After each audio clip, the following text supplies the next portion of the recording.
ইসলামে আচার আচরণের সৌন্দর্য বলতে বোঝায় মানুষের সাথে সুন্দরভাবে কথা বলা, আচরণ করা, অন্যের প্রতি দয়া প্রদর্শন করা এবং নবী মোহাম্মদ সাল্লাল্লাহু আলাইহি ওয়াসাল্লামের প্রদর্শিত নৈতিক গুণাবলী অনুসরণ করাকে বোঝায়।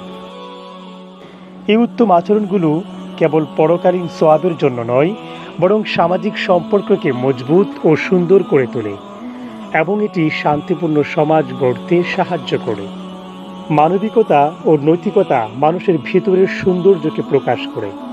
ইসলামে উত্তম আচরণের মাধ্যমে মানুষের মধ্যে দয়া, ভালোবাসা ও সহনশীলতার প্রতিফলন ঘটে, যা সামাজিক সম্প্রীতির জন্য অপরিহার্য। নবী মুহাম্মদ সাল্লাল্লাহু আলাইহি ওয়াসাল্লামের জীবন ও আচরণ মুসলিমের জন্য সর্বোত্তম আদর্শ, যা অনুসরণ করে তারা উন্নত চরিত্র ও আচরণ প্রদর্শন করতে পারেন। সুন্দর আচরণ ও উত্তম ব্যবহার ইবাদতের একটি অংশ, যা আল্লাহর নৈকট্য লাভে সাহায্য করে।